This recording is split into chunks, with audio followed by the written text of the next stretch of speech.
Halo teman-teman, jumpa lagi dengan aku dan Guru, channelnya informasi dan edukasi seputar kegiatan guru.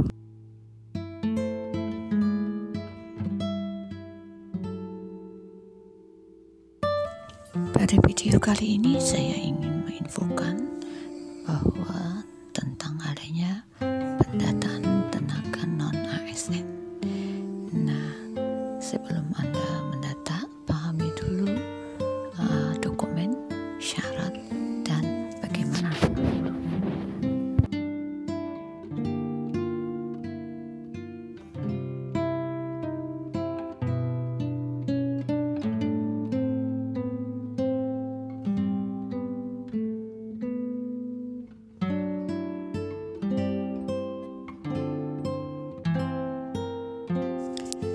Menurut berita kompas.com yang ditulis oleh Mela Ernani bahwa Badan Kepegawaian Negara atau BKN melakukan pendataan tenaga honor dan atau tenaga non-ASN secara menyeluruh, baik di pemerintah daerah maupun di pemerintah pusat.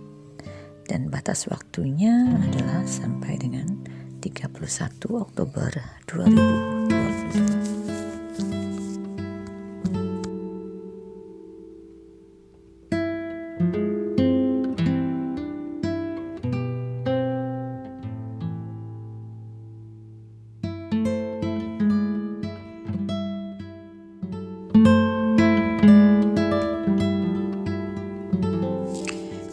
Pendataan ini sudah sesuai dan mengacu pada surat edaran Menpan RB nomor B/SII/MSM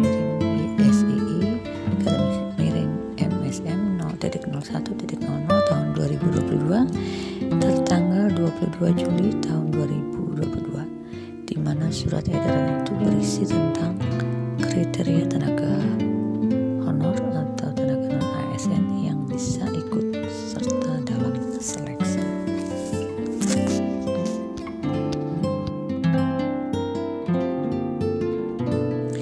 Dan seleksi yang dimaksud adalah untuk CPNS atau P3K.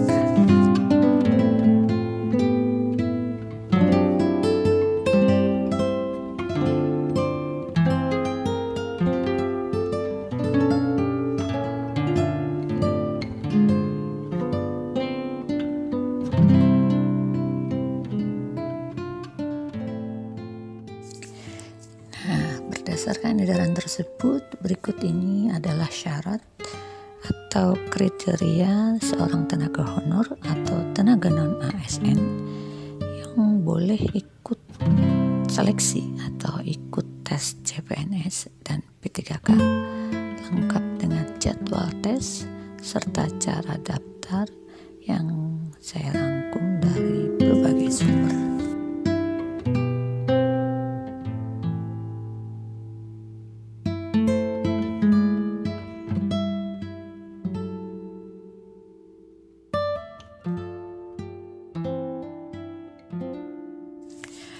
Syaratnya adalah yang pertama, status tenaga non-ASN tersebut adalah honor berkategori 2 atau THK 2, di mana mereka telah terdaftar di database BKN, serta status tenaga non-ASN yang bekerja di instansi pemerintah.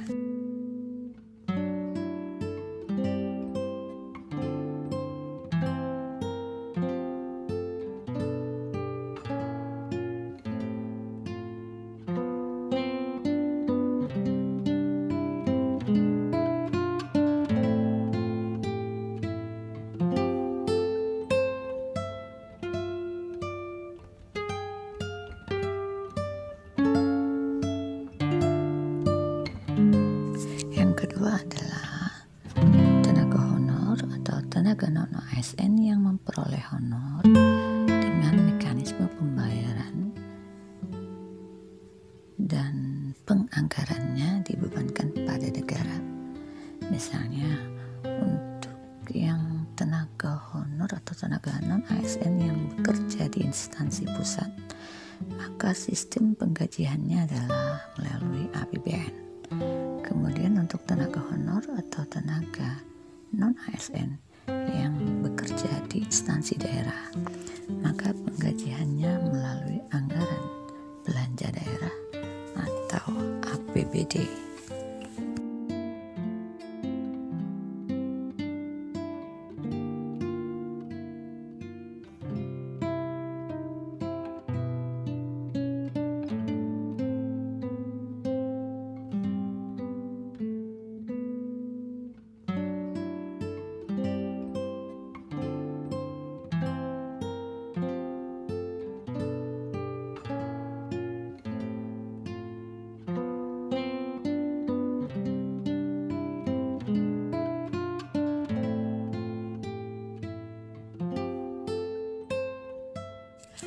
Syarat yang ketiga adalah tenaga honor tersebut diangkat paling rendah oleh pimpinan unit kerja.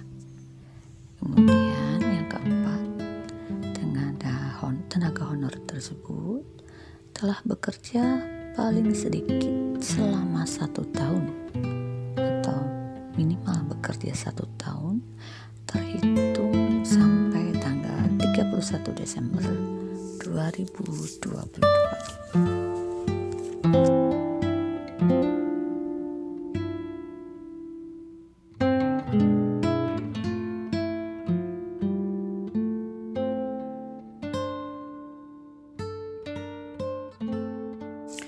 Nah, itulah syarat yang harus dimiliki oleh seorang tenaga honor atau tenaga non-ASN yang ingin mengikuti pendataan tenaga non-ASN. Kemudian, ketentuan ini tidak berlaku untuk tenaga honor atau tenaga non-ASN yang memperoleh honorarium lewat mekanisme pengadaan barang dan jasa baik perorangan ataupun pihak ketiga.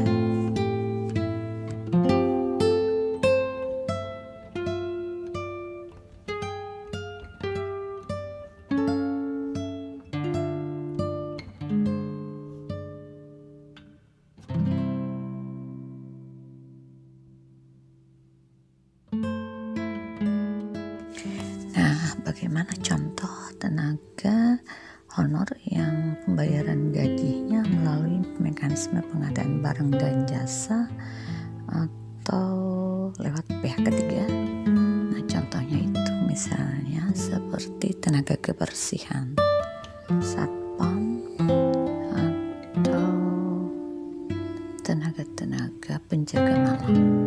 Itu biasanya dilakukan mekanisme penggajiannya menggunakan pihak ketiga atau outsourcing.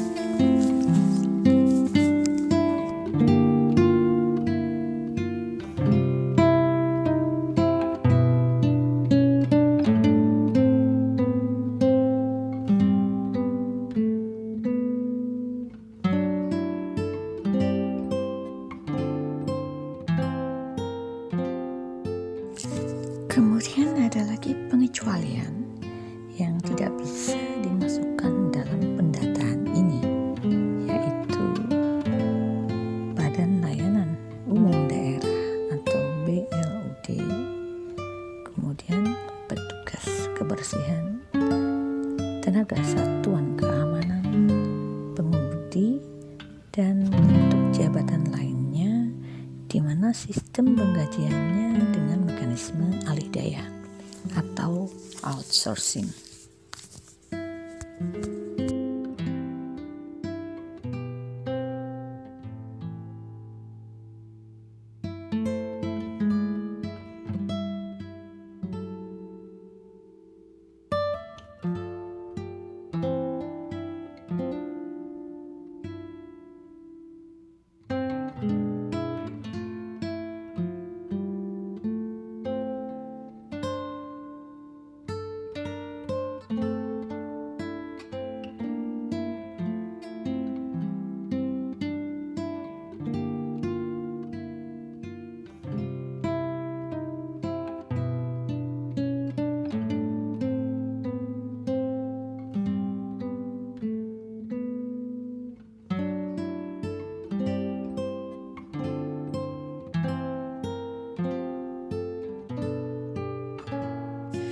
Ada satu lagi tenaga honor atau tenaga non-ASN yang tidak bisa diikutkan dalam pendataan tenaga non-ASN kali ini, yaitu pegawai atau tenaga kerja atau tenaga non-ASN di mana SK pengangkatannya di atas tanggal 31 Desember 2021, atau katakanlah tenaga non-ASN tersebut tidak memiliki masa kerja minimal 1 tahun walaupun pembayarannya menggunakan APBD ataupun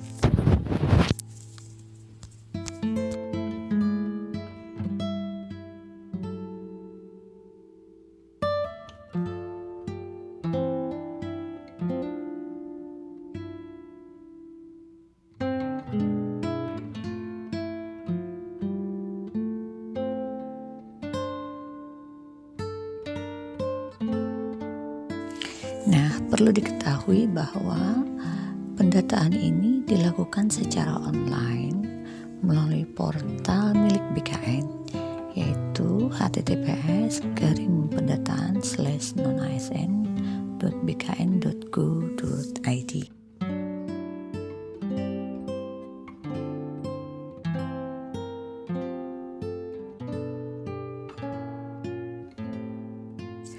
Nantinya tenaga non-ASN tersebut diwajibkan membuat akun. Namun, sebelum membuat akun, tenaga non-ASN harus mendaftar dulu. Nah, bagaimana pendaftarannya? Bagaimana alur pendaftarannya? Dan apa saja yang akan diperlukan dalam proses pendaftaran tersebut? Yuk, mari kita simak lanjutkan video selanjutnya.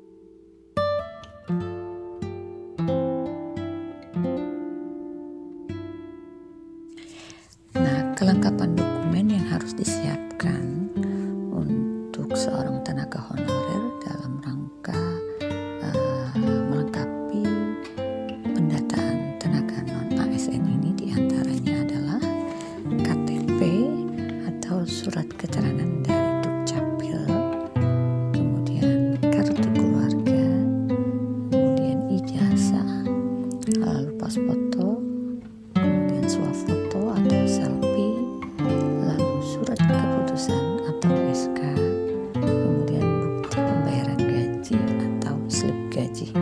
Nah, semua dokumen ini harus di-scan dalam bentuk PDF atau JPEG dengan ukuran maksimal 2 MB, kemudian di-upload.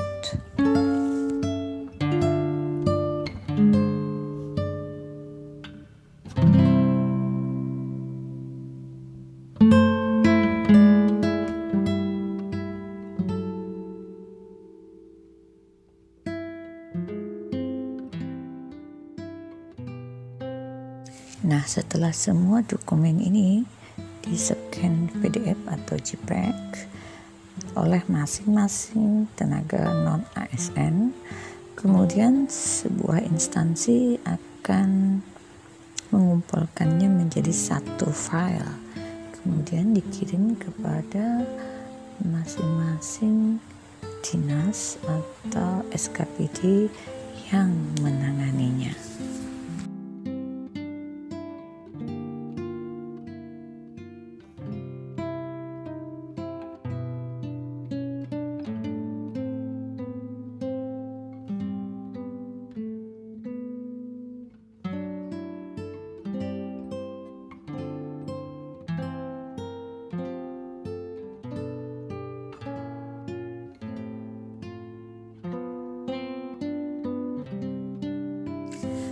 Setelah semua diterima oleh instansi terkait atau SKPD, maka SKPD atau instansi terkait tersebut akan mengupload atau menginput data tersebut dan membukakan link laman BKN yang khusus pendataan non-ASN.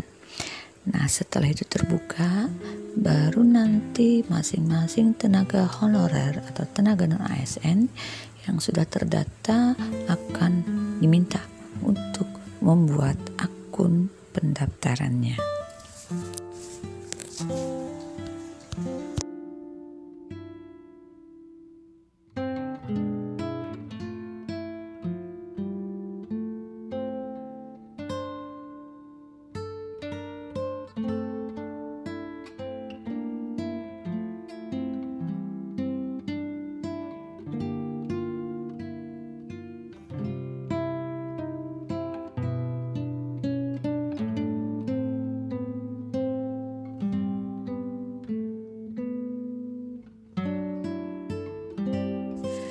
Kemudian dikutip dari laman resmi BKN tentang syarat pendataan tenaga honorer, ini sudah seirama dengan edaran dari Menteri Menpan RB, yaitu tentang syarat-syarat pendataan tenaga honorer, di mana kita ingatkan kembali bahwa yang pertama itu tenaga honorer atau tenaga non-ASN tersebut masih aktif bekerja di instansi atau unit kerja non-ASN.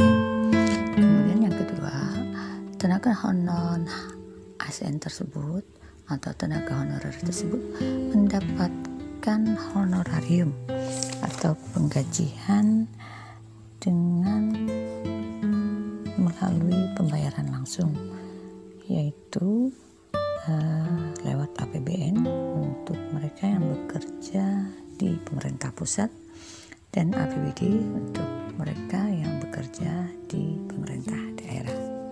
Kemudian juga sama dikatakan bahwa ketentuan ini tidak berlaku untuk tenaga honor yang memperoleh gaji atau memperoleh honornya melalui mekanisme pengadaan barang dan jasa, baik perorangan maupun pihak ketiga.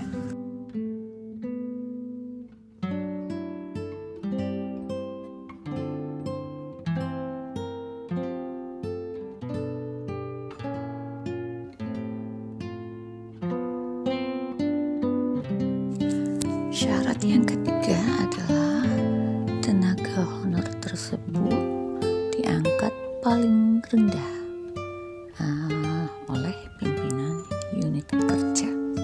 Kemudian yang keempat, tenaga honor tersebut telah bekerja paling sedikit selama 1 tahun atau minimal bekerja 1 tahun terhitung sampai tanggal 31 Desember 2022.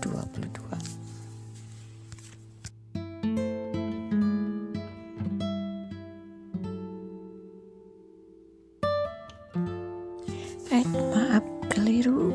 Maksudnya minimal tenaga honorer atau tenaga non-ASN tersebut bekerja selama 1 tahun terhitung mulai tanggal 31 Desember 2021.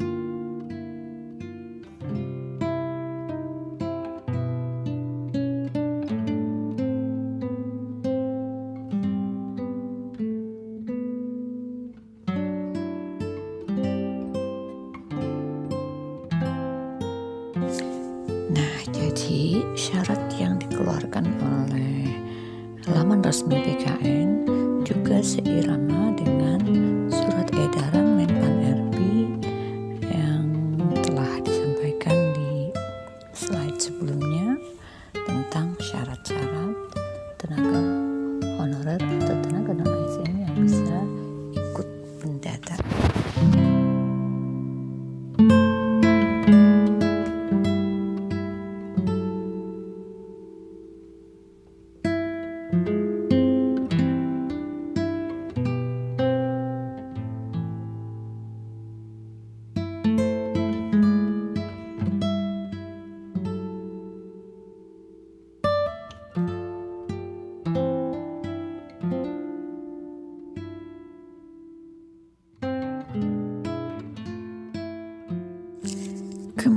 ada lagi pengecualian yang tidak bisa dimasukkan dalam pendataan ini, yaitu Badan Layanan Umum Daerah atau BLUD, kemudian petugas kebersihan, tenaga satuan keamanan, pengemudi, dan bentuk jabatan lainnya di mana sistem penggajiannya dengan mekanisme alih daya atau outsourcing.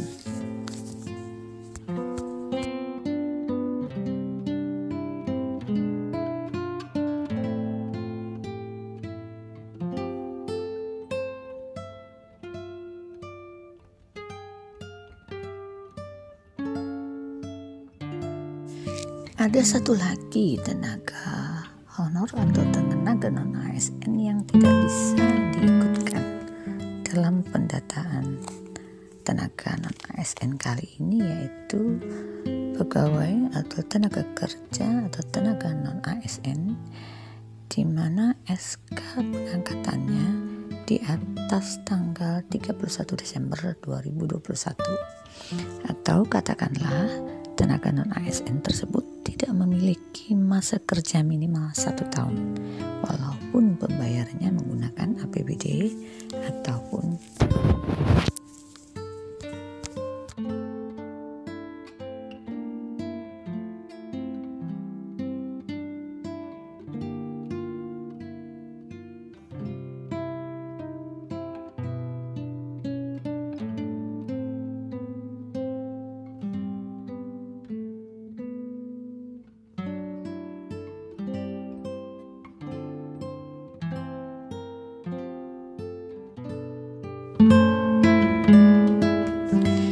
seperti yang sudah dijelaskan di atas, maka alur ini bisa disederhanakan seperti ini.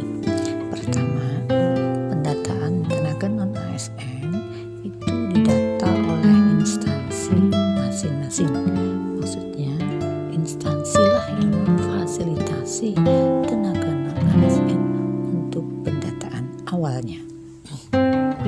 Kemudian, pendataan yang dilakukan oleh instansi tersebut merupakan tenaga honor atau tenaga non-ASN yang sudah memenuhi persyaratan dan masih aktif bekerja di unit kerjanya masing-masing.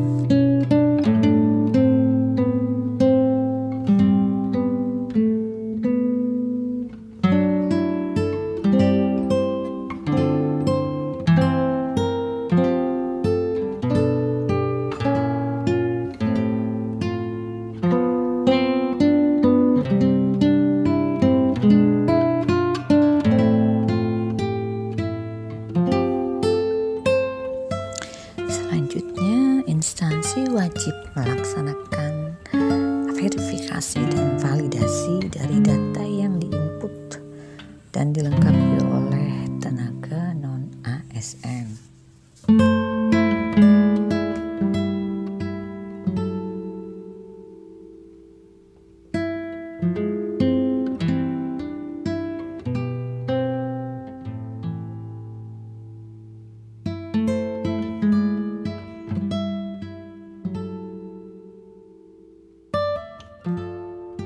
Selanjutnya, dalam waktu yang telah ditentukan, instansi harus melakukan finalisasi. Nah, finalisasi ini merupakan proses melengkapi informasi dari seorang tenaga non-ASN. Kemudian proses ini akan dinyatakan selesai saat instansi tersebut menyatakan finalisasi.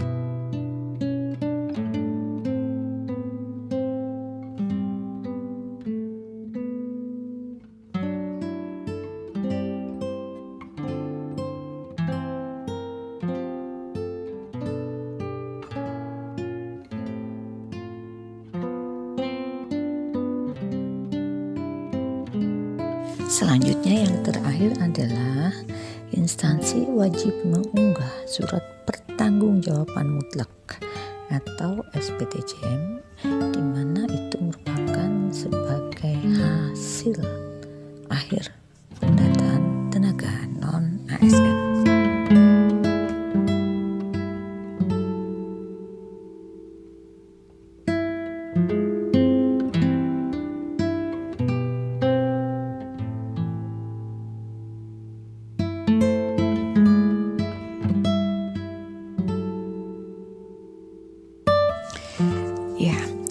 ini bisa disederhanakan kembali seperti ini ya. Pertama, pendataan tenaga non-ASN ini dilakukan oleh instansi masing-masing.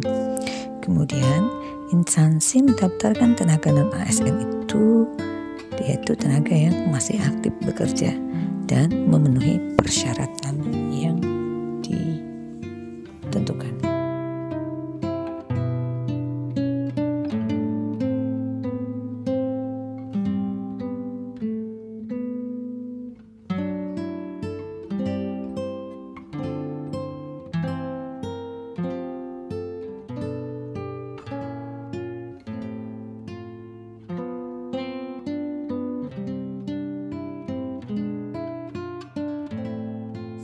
Setelah instansi mendaftarkan, maka tenaga non-ASN wajib membuat akun pendaftaran. Selanjutnya, setelah akun pendaftaran dibuat, tenaga non-ASN tersebut wajib mengisi informasi yang dibutuhkan. Kemudian selanjutnya mencetak kartu pendaftaran akun.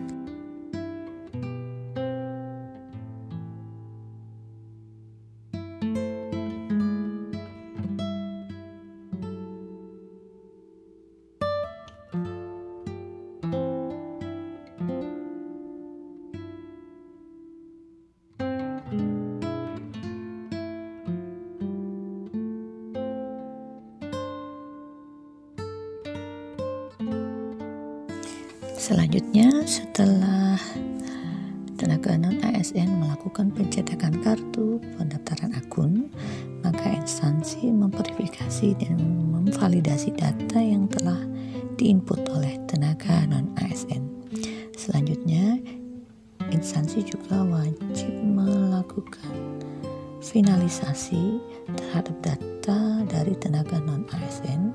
Kemudian yang terakhir adalah mengupload SPTJM atau surat pertanggungjawaban mutlak.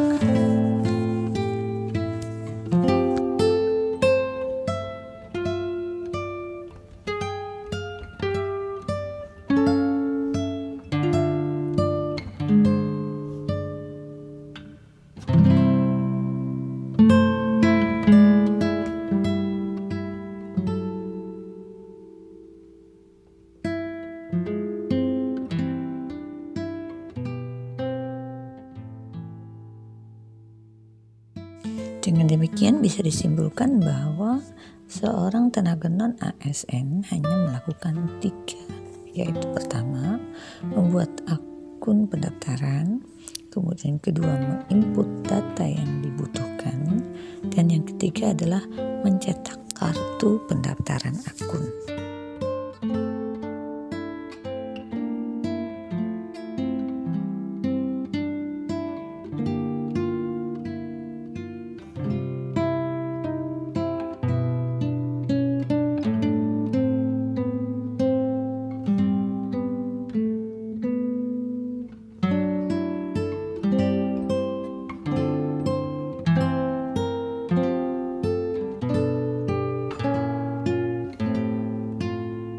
Sedangkan yang dilakukan oleh instansi adalah mendata tenaga non-ASN yang memenuhi syarat untuk mengikuti pendataan tenaga non-ASN ini. Kemudian yang kedua, melakukan verifikasi dan validasi data yang telah diinput oleh tenaga non-ASN.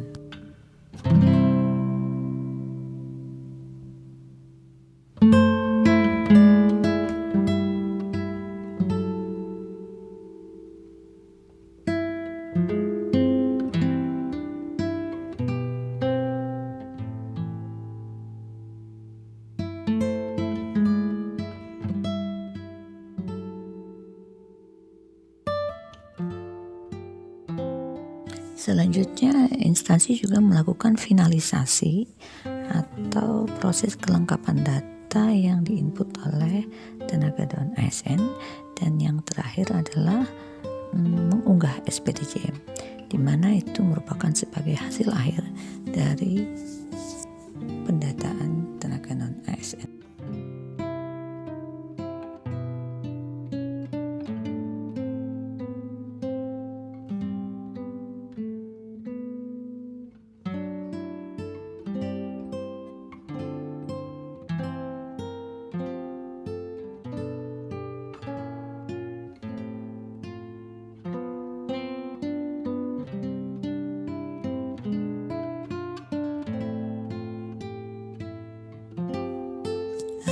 teman-teman, itulah video dari saya tentang pendataan ASN, tentang pendataan tenaga non ASN, di mana di sini disampaikan tentang syarat, kemudian dokumen yang harus dimiliki dan juga alur pendataannya.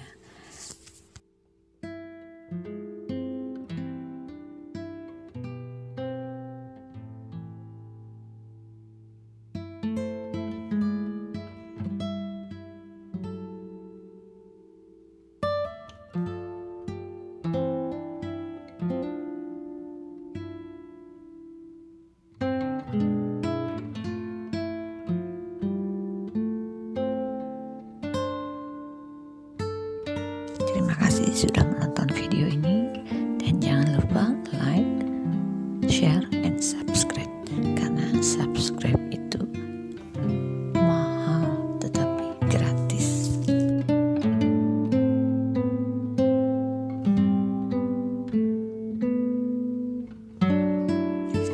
Teruslah bersama saya, aku dan guru, tentunya channelnya informasi dan edukasi seputar kegiatan guru.